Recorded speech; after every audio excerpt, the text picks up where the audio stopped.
You got into the safety business because you wanted to protect people, but somewhere along the way the job started controlling your time, your schedule, your priorities, even your income potential.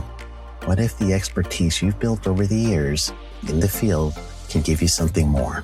More freedom, more control, more ownership of your future. I'm Sheldon Primus, the author of 7 Steps to Starting a Profitable Safety Consulting Business and the host of the Safety Consultant Podcast, with more than 350 episodes helping safety professionals become consultants and grow their career. Consulting changed my life. In fact, I'm a full-time RVer, and one consulting contract paid for my home I live in today. Now, I help safety professionals build their own consulting practice through bi-weekly coaching calls, accountability, and personal guidance. But this program isn't for everyone. Start with the Consultant Readiness Audit at sheldon.coach. What if everything we thought we knew about safety was just interference?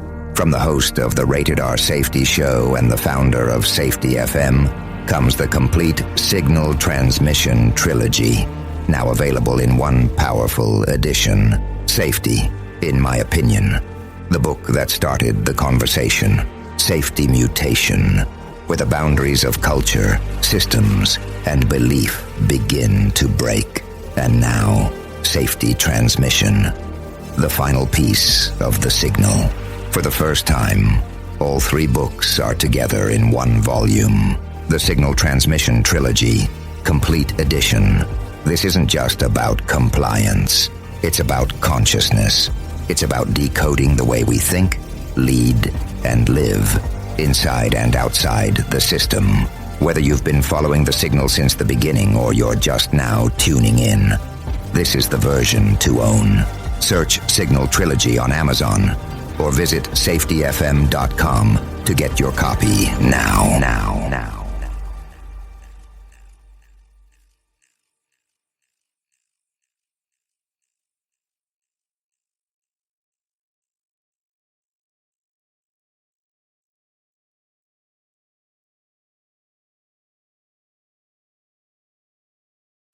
You got into the safety business because you wanted to protect people, but somewhere along the way the job started controlling your time, your schedule, your priorities, even your income potential.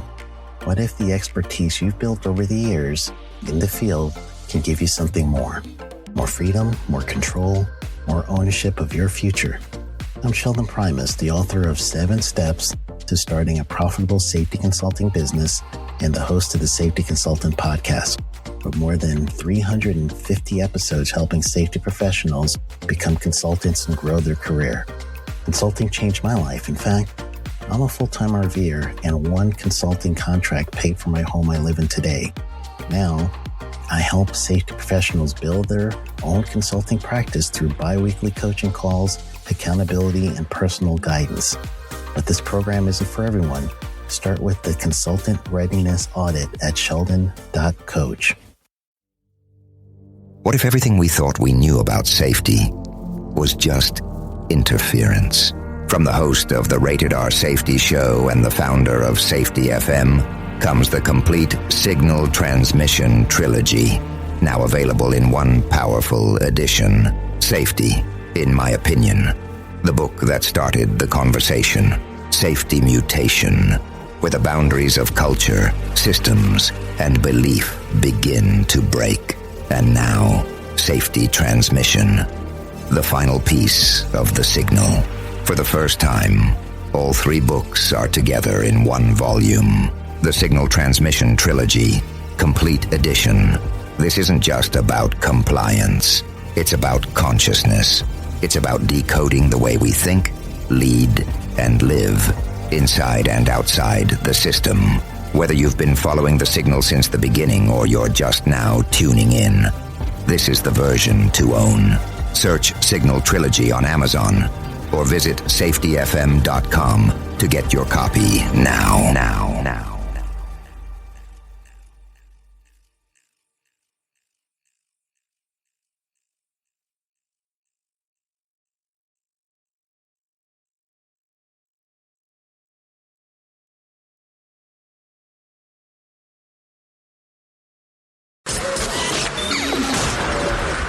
This show is brought to you by Safety FM. Okay, coming to you live once again from good old Banff, Energy Safety Canada 2024. And now I have the privilege of hanging out with Jake. You just really came off the stage. I mean, I know this is like almost like a torture chamber. The immediate moment that I grab you off the stage and go, hey, come, let's sit down and talk a little bit. So how did it go? How are you feeling today? I'm doing fine. Day's going well so far. The presentation, I think, went fine. When I present, I really try to get into the mode with the audience. I'm not always aware of things, so I always try to engage and trust the audience, which is why I build in questions almost always like at the end, hey, by a show of hands, how many people got something useful they can use out of this? I ask that at almost every presentation workshop that I do. I asked it this time, and I saw virtually every hand go up in the audience. So that's more important to me than how do I feel. It's did they get something out of it? It's not about me, it's about them. So let's talk about the presentation. It was how to build psychological safety in a high hazardous industries. Yes. Why did you choose to talk about this subject? How did you come about this? Well, there's two elements on the title, the psychological safety or the high hazard industries. Which one you want to know about? So let's start off. How did you come up with the idea? The idea of just coming up with a presentation because, hey, you said you had to sit there and go, there's a market need. This is what I'm going to go with. How'd you come up with it? So psychological safety grew to me. Now, I may be offending some of the gurus out there in the field. For a long time, when I taught human performance, or what I call the learning-based approach to errors, I had always included an element of the just culture. In fact, one of the biggest things that I did first starting off with, I'd started the classic tools, three-way communication checklist, all that stuff. The thing that bumped me out of that was the just culture, the idea of stop punishing people for mistakes. David Marks came up with the just culture a while ago. And as I delved more and more into that, I got into psychological safety and went, that's almost just culture on steroids. It got a lot of research behind it, and it's not that I discard just culture, but now I get into psych safety because it's a great theory, but as I read it, I went, it's very popular, I like it, it's got a ton of research, Harvard-backed scientist on it, it's good. The trouble was, how do you do it? How do you do it? And you weren't there for the opening of my presentation. Can I give you the quick opening? Oh, absolutely. I was going to go with that next, so please. Well, what I do for this presentation is I ask three questions. Hi, my name is Jake. First question, how many of you know something about psych safety? And some groups that I keynote for, do workshops for, 5% of people know about it. This group, 95% of people knew something about it, which is great. This is what I expected. Second question, how many of you all think your industry or your team, your company could use more of it? And then you get the shrugging shoulders and, yes, we could use, yeah. And then again, 90% of hands go up. So we're on the same board. Third question is the kicker. And I say, if you decided on today that come Monday morning, you're going to meet up with your team, and the first thing you're going to do, fresh cup of coffee, hey team, this is our mission for today. This week, we are going to build psychological safety. If you decided to do that, how many of you all would actually know how to do that? Crickets. 1 or 2 hands out of 300 people went up. And I said, look around, and they did, and everybody looked like they'd swallowed a bug. And that's the problem. Everybody thinks psych safety is great. Nobody knows how to operationalize it, and that's what I try to give them. So let's talk about the operationalizing of psych safety. Okay. Where would the process start? How would you, if you were going to do this from scratch, because this is what you're telling people, how do you start it? So many people would say that psychological safety is an organizational change. I get that. It's a cultural change. I get that, and I respect that. Different consultants, different advisors work with different groups. Some people work with one-on-one, like a coach works one-on-one, like a therapist one-on-one. Some people work with small teams, like a learning team or what I do, my after-action reviews. Some people present to big audiences, and some people work with whole organizations. I'm not the best at that. I work with small teams, large presentations, and so to me, I always tend to think in terms of what can one person do. If there's one leader, every organizational change starts with one guy or woman saying, we're going to do this. Captain Abrashoff, who wrote the book, It's Your Ship. He was the captain, inherited the worst ship in the Navy. He decided to make it better. Now, did he get help? Absolutely, but it came with him. So I always try to go to give the practical techniques or skills that one person can do and then expand to their team, then to their group, then to their company, then to the industry. But it always starts with one person. Does that make any sense? Yeah, that makes sense. So let's talk about that approach. So it's a different approach on learning. I mean, you can say it that way because it has to start with one person. Some people go, no, we need a group of people starting off. So you're taking it, one person has to almost bring it in, introduces it, and then goes. Yeah. When you started looking at it, that this was the best way to go about it, because I'm making some assumptions here, some very big assumptions. Yeah, but let's do that. Okay. Sure. Yeah. So I'm making some assumptions. What had you garnered at that particular point that you said this was the correct way of going about it, opposed to going, because there's people that are out there that are marketing the hell out of anything they can get a hold of, and they just think that, I need to market everything under the planet. Why the one person approach? I don't know who said it. God, I want to say it was Mark Twain. He said, anytime you find yourself on the side of the majority, you might want to stop and rethink what you're doing. Okay. I don't like to do what's marketable. Okay. I don't do things just because they're just because what's popular. I don't care. In fact, I take the Mark Twain approach. I kind of go, I want to do the opposite. And that helps keep me honest, because what I like to do is what works. Many people will say, here's what's new. I teach after-action reviews. Military's been doing those for 40 years. They're not new. They're not new at all. Mm-hmm. But many people, to my astonishment, have never used them before. I teach them, and they're like, how long have these been around? Yeah, since before you were born, if you're a young one. So it's not about what's new. It's not about what's marketable. Not to me. I don't chase that. I actively try to stay away from that. I try to go what works. And for me, working with organizations, it's so different with different organizations, but if I can connect with a small group, small groups make things happen, but there's always a leader of a small group, or one person has to get a small group together. That's the person I'm starting with. Okay, very good. Does that make any sense? Oh, no, it makes sense. It makes sense. Now, you did mention something that is kind of amazing earlier. What? You referenced that psychological safety. You brought up the term. You asked how many people knew what it was. Yeah. Inside of this group, tons of people raised their hand. Now, I know that it's probably an unfair assessment because we're here, but I almost feel to an extent that the group that is here in Banff under Energy Safety Canada is much different than some of the other groups that you get to go hang out with. And I'm saying from my perspective, what do you think Energy Safety Canada has brought into, I guess, into the world here? Because they're doing things much differently. They are. No, I think they've done, and again, you're asking me to comment kind of on the organization, so right. It's your opinion, so it's the great part about it. It cannot be wrong because it is your opinion. It is my opinion, but I'm sorry. I'm a recovering academic, so I don't like to give just opinions. I like to give professional opinions, which are based on fact. But I'm winging it because we're working together here. What I think Energy Safety Canada has done, and from what I've seen, because I was last year. Okay, now I can go from some data. Mm-hmm. This is not their first rodeo in terms of HOP or Safety 2 or what I tend to call the learning-based approach to errors. This is not their intro to it. Many of the groups that I work with, the smaller groups, this is their first intro to it, right? And they've never heard of it before.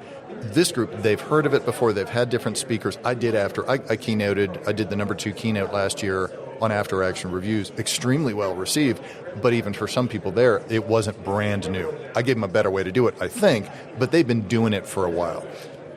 I mean, that's why they're doing it well. They've picked on something that works. They realized it's a journey. It's not you just do this, and next year we're doing something completely different at the conference. This is always going to be a recurring thing. Mm-hmm. Hopefully it will be. Well, that's what it's looked like so far. It's continuation of, hey, this is what we did last year. This is what we're doing this year. I was already talking to Amy Kruger, who kind of runs the thing. I mean, yeah. And you take a listen to her, and I was like, so come Friday, are you getting to rest, decompress? And she already told me, no, come Friday, we're already planning for the next event. So, I mean, she's already running, and she goes, based on what we're hearing this year, this is what we're already thinking. So it continues to evolve. They're doing a great kind of after-action review, which is talk while the nonverbal memories are still fresh. You can look at the data 3 months from now, but the gut hunches that they're getting this week is super important to debrief and discuss while they're fresh, because the half-life for those things, 24, 48 hours. You wait until next week, and you're going to lose half the ideas. You wait 2 or 3 days after next week, you're going to lose 3/4 of the ideas. So I love what they're doing. So let's talk real quick. You reference also as well some after-action reviews. And because of my audience, they're going to ask this question, so I have to ask because I get to be the one that sits here. Right. To you, what's the difference between an after-action review and a learning team? Is there a difference? Is there something that's Yes. Are they comparable to each other? How does it work? So I'm not an expert on learning teams. It's not, we can only, well, I would say the most ethical and authentic advisors and consultants and speakers teach what they are expert in, what they deeply down in their bones have done for years and years and years. Not, again, what's marketable and they picked up, 10 minutes ago and read one book on. I don't teach or do after learning teams because that's not my heritage. I didn't learn them. I have great respect for the people that have done them. I've talked to Brent Sutton and the folks, and I like basically that model. Like any other model, I think it has pros and cons. I think it's hugely popular right now, and that brings its own problems. Right. After-action reviews were designed by the military in the 1970s or early 1980s as a way to debrief really complex multi-team battle simulations before all the computers happened. What they realized was people would go through and one person might get a super great insight, but there's 20 other officers or other people that are like they didn't get that insight. And if you waited and tried to write up some big fancy report, it always got lost. What's better is a short, semi-structured, non-punitive post-job debrief for jobs that go well, not jobs that go south. So it's learning from normal work, as some people say today, and that's what an after-action review is. A semi-structured, non-punitive, post-job debrief for jobs that go well. So because you're talking about this, is this what Energy Safety Canada has you focusing on in regards to some of the work that you're doing with them outside of the presentation? I'm not doing, at least not right now, doing work with them outside the presentation. Okay. That might happen in the future. Did I say something too early? Uh-oh. Yeah, no. Who knows what's going to come? And, I serve at the pleasure of my clients, and that always changes. So who knows what's going to happen? And that's part of the reason I like being in business for myself is, what I think is going to happen 6 months from now is going to be very different from when it actually happens 6 or 9 or 12 months from now. So earlier you mentioned that you have a PhD in education. Yeah. So how did you get from there to here? I lost a bet. Was that for the PhD of education or to getting into this? I'm joking.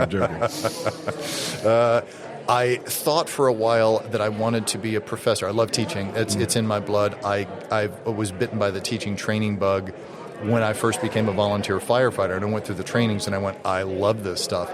And I think what I really loved about the training and teaching was, how do I put this? It created the good ones, the good trainers and teachers, of which I have had several, created some of the safest spaces I've ever been in. I found that more in training than I did at home without going into too much detail. So some of the best teachers I've had are the people that made me feel the safest. And I went, I want to recreate that and give people skills and see those aha moments. And that's what is, that's my drug. I'm with a group and I see people writing stuff down and going, God, that's it.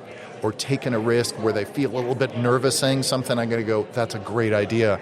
And they love it. That's what I live for professionally. So I decided I wasn't going to get that as a professor because I went and got the PhD, studied education. That was great. What I actually wound up learning from was doing about 4 years of outdoor experiential ropes courses. We take people up into the trees, out in the field. We get them lost in the woods, orienteering map and compass, and then we debrief. We don't have a curriculum we're trying to teach. It's do the experience first and then debrief. And it's creating a safe space very quickly with a group of strangers or something like that. And I did that for about 4 years. I learned more from leading ropes courses, really good national level ropes courses. For 4 years, I learned more from that than the number 10 education school in the U.S. So I learned my trade at grad school, but not in grad school, if that makes any sense. Does that make sense? Anyway, I decided, I'm like, this is what I want to make a career out of, but I realized the academic world doesn't want that. They don't really want good teachers. They want people who crank out papers every 4 weeks. As the old joke goes, the politics in the academy are so bad because the stakes are so low. And so I wanted something with a little bit higher stakes. And so I went, well, I used to be a firefighter, paratrooper, EMT. I miss kind of taking those risks. I didn't make any of those a career, but you know what? There's this electric company that does some pretty high hazard stuff, and they need somebody in the safety and training. So I went and worked with them, and that's how it got started. So how was it safety and training? How did you know that would be the correct door to go through? A lot of the high hazard stuff that I would say the high reliability teams that I've worked for in the past, served with, Army paratrooper, Army National Guard paratrooper, non-combat, by the way, I always have to say that, it's a different world, EMT, firefighter, a lot of what we did was about safety. Patient safety, taking care of the patient, firefighter safety for us, and I realized a lot, and parachute, a lot of stuff is emergency procedures. You get crossed risers. How do you figure that out while you're falling down to the ground? You have a very limited window to figure that out in. A lot of it was what you might call safety procedures. So I never got a safety degree, but I felt very comfortable looking at risk and going, what are practical ways to either minimize that risk or to put fail-safes in place so that when that risk happens, the error is going to happen, but you make it so the error doesn't disable you. So I felt pretty at home in the safety department, looking at incidents and kind of going, why did that happen? And then I shifted into human performance because they had a couple incidents where a technician accidentally turned off a power plant. No safety. Those things are pretty bomb-proof, but they cost $100,000 a day or something to be offline. So it was an error. Wasn't safety related. Might have injured somebody, but errors like that tend to get executives very, very interested very quickly in human error. Right. And so they tasked me with, not so much on the training side, but and not so much on the safety side, but on the human error. That's when I got into human performance. And, I've been wrestling with that and trying to learn and figure things out ever since. So you use the term HP, you use human performance. Yeah. To you, another opinion, Yep. with the data that you have, Yeah. is HOP different than HP? From your point of view? And human organizational performance, just in case there's anybody out there not sure what the HOP thing stands for, and not hops with the S at the end, just in case. Yeah, that's the joke. I like to think that the whole world of HOP was thought up by a couple of guys having beers. That's a different story. I try not to get too tied up in the names. Okay. I think HOP has been, I want to say this politely, marketed a lot and promoted a lot. And there's nothing wrong with that. That's fine. And it is when people, you need something short and brief that is, hey, I want to learn more about that. Right? But to me, many people would say human and organizational performance includes the organization, but the old human performance stuff didn't. I think that's incorrect. I think that's a very limited way of looking at stuff. I included organizational stuff with HP, so I go back and forth. It depends. If I'm with people who are like, they're all about HOP, great, we'll call it HOP. Many people that I start with, or they'll call it human performance, I'm not going to go correct them on that. Right. To me, it's the strategies and the tools and the approaches and the principles that I want them to get right. If you call it something different, that's okay. I don't get tied up too much in the names, but there isn't as much of a distinction for me as there is for most people. No, and I only ask the question because we'll call them purists for the comments here that you say it the incorrect way. Yeah. And they correct you right away. And I was like, hold on, are we really applying the HOP concepts here? But that's a different story. And I tend to call them HOP fundamentalists. Yeah. So as you're looking through the industry, because you're saying that you get to hang out, you get to do a lot of different things. Yep. What are you seeing that are trends? What are you seeing that we're not catching at the moment that we probably need to start looking those general directions? And you don't need to name a client or anything along those lines, just stuff that you're seeing, because you're getting to travel, you're getting to do different things. I'm not. I try not to try to predict the future. I mean, you're asking me to do that. And so, as you know, I try to go on what's my experience, what's my data, what do I know. I joke and I tell people to this in my after action review thing. When you start off a conversation by saying, "What do you think about X?" You're going to get into a spiderweb of opinions, which there may not be a good way out of. So instead, ask, "What do you know about this topic?" unfortunately, I don't have a topic to ask. That's why I go the opinion-based question based on what you've seen. Yeah. Not actually, because if you can predict the future, then I'm going to ask you for lottery numbers, because that's going to become a totally different conversation. Yeah, and there's research out there on experts predicting the future, and they don't do very well. And it's surprising. What do I see in the Well, not seeing the future, but what are you seeing trend-wise? What do we need to be looking at?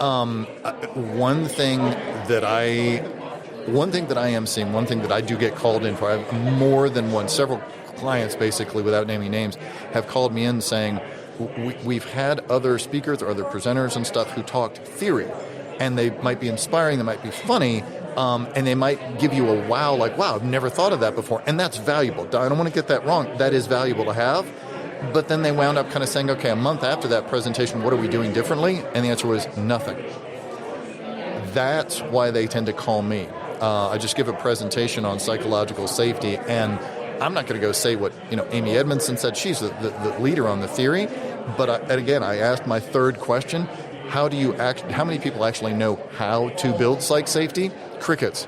Nobody said anything. So I gave them, here's 8 different phrases to use, here's 4 different questions to ask, here's how to engage a peer mentor so you can call them to bolster psych safety when you most need it and you're most in danger of losing it. And I showed them how to write an assurance statement, which is something that's beautiful for executives to have, to actually, what actually to say to people. So one of the trends, to answer your question, is great, we got the theory, we got the idea. How do we do this? How do we operationalize this? How do we make it work? What is, as we used to say in the Army, what's the field expedient way to actually make this happen? That's what I love doing. That's one trend that I'm starting to see more and more of is, give us stuff that we can actually use and implement and try. So it's more, and that comes from kind of my training background, like firefighter.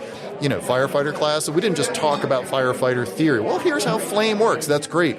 How do I attach a spanner, a 33-foot, hose to do suction out of a pond when I only have this much of a draw? Or GPM versus PSI. How do you balance those out with a crossover valve? It was all very, very practical, and it included theory with it, which is really interesting. But it's the skills that came first, backed up by the theory, not just here's theory and we don't have enough time to go into the practical skills. That ticks me off.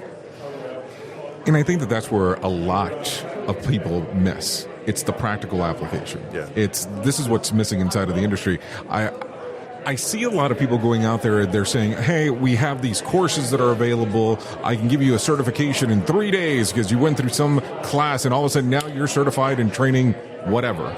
But it's not the physical application, because that certification that I got in 3 days, what does that mean? I think that means is it a participation reward? Yeah, for a lot of places it is. It's seat time. It's did you pass the test? It might be as bad as a seat time award, which is horrible. If you go a step up from that, it's you have to pass a knowledge-based test. Okay, that's great, but there's a lot of people who can pass a knowledge-based test that can't do anything. A researcher years ago named Chris Argyris studied experts from many different fields, architecture, some sports, things like that, and he measured the top 3% of people with the top 30% of people. And he gave them, what's the difference between the top 3% and the top 30%? And he gave them different tests, and there was no statistical difference on the tests, meaning the top 3% and the top 30% knew the same stuff. The top 3% didn't. Actually had habits like the James Clear book, which I love, Atomic Habits.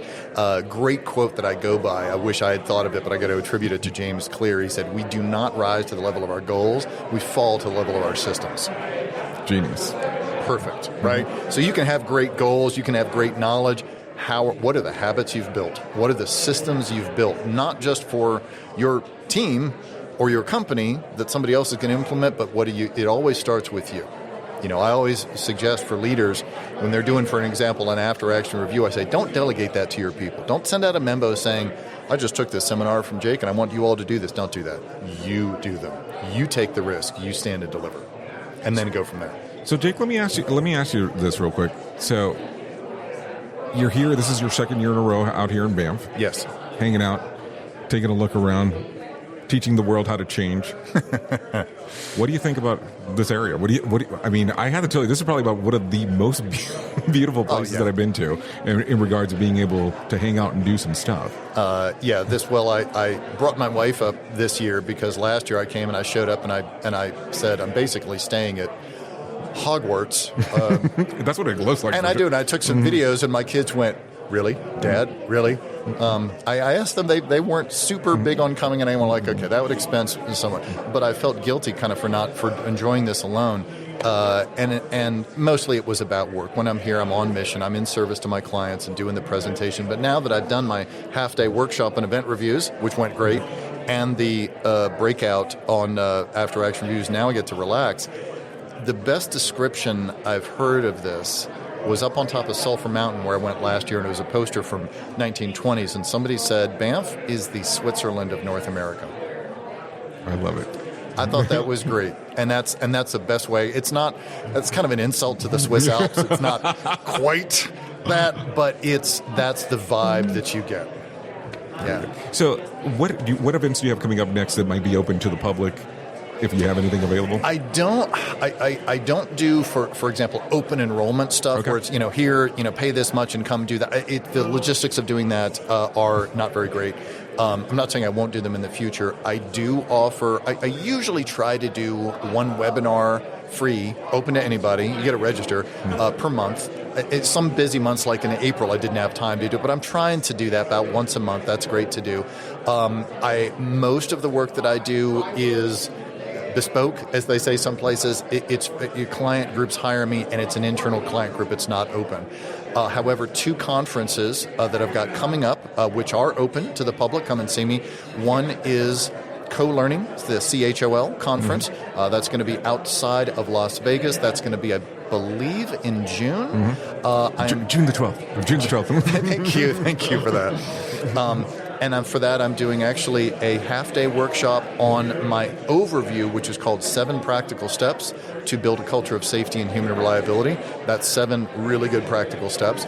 And then I'm also doing a plenary, I believe, on event reviews, a very short 1-hour-long thing on my process of event reviews. So come and take that. And then for the ASSP, American Society of Safety Professionals one, I'm doing just a breakout, one of many, on event reviews again. So that's getting pretty popular. And that one is in San Antonio? I don't know. No. That was last year. I have it mixed up. That was last year. Okay. ASSP, I believe, is in August, and it is in Denver, Colorado. Okay. I should have guessed Colorado because that's kind of where they go, Texas, Colorado, quite frequently. So just wondering. Now, if people want to find out more information about you, where can they go? ReliableORG.com. My website, ReliableORG.com. I'm actually just getting it redone. It's not done yet. So if you look at it now, it may look dramatically different in about a month. But do that. And also feel free just to email me, jake@reliableorg.com. And I'm on LinkedIn. Just look for my last name, Mazulewicz. Pretty easy to find. There's not a whole lot of us out there by that. And connect with me on LinkedIn. Well, Jake, I really do appreciate the time. Thank you. The views and opinions expressed on this podcast are those of the host and its guest and do not necessarily reflect the official policy or position of the company. Examples of analysis discussed within this podcast are only examples. They should not be utilized in the real world as the only solution available, as they are based only on very limited and dated open source information. Assumptions made within this analysis are not reflective of the position of the company. No part of this podcast may be reproduced, stored in a retrieval system, or transmitted in any form or by any means, mechanical, electronic, recording, or otherwise, without prior written permission of the creator of the podcast, Jay Allen. You got into the safety business because you wanted to protect people, but somewhere along the way, the job started controlling your time, your schedule, your priorities, even your income potential. What if the expertise you've built over the years in the field can give you something more? More freedom, more control, more ownership of your future. I'm Sheldon Primus, the author of 7 Steps to Starting a Profitable Safety Consulting Business and the host of the Safety Consultant Podcast, with more than 350 episodes helping safety professionals become consultants and grow their career. Consulting changed my life. In fact, I'm a full-time RVer, and one consulting contract paid for my home I live in today. Now, I help safety professionals build their own consulting practice through bi-weekly coaching calls, accountability, and personal guidance. But this program isn't for everyone. Start with the Consultant Readiness Audit at sheldon.coach. What if everything we thought we knew about safety was just interference? From the host of the Rated R Safety Show and the founder of Safety FM comes the complete signal transmission trilogy, now available in one powerful edition. Safety, in my opinion, the book that started the conversation. Safety Mutation, where the boundaries of culture, systems, and belief begin to break. And now, Safety Transmission, the final piece of the signal. For the first time, all three books are together in one volume. The Signal Transmission Trilogy, Complete Edition. This isn't just about compliance. It's about consciousness. It's about decoding the way we think, lead, and live, inside and outside the system. Whether you've been following the signal since the beginning or you're just now tuning in, this is the version to own. Search Signal Trilogy on Amazon or visit safetyfm.com to get your copy now.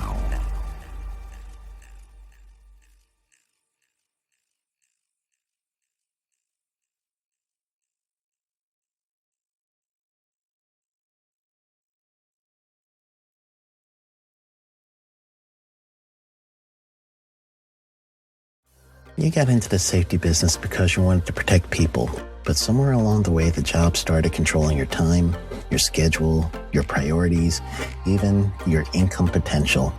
What if the expertise you've built over the years in the field can give you something more? More freedom, more control, more ownership of your future.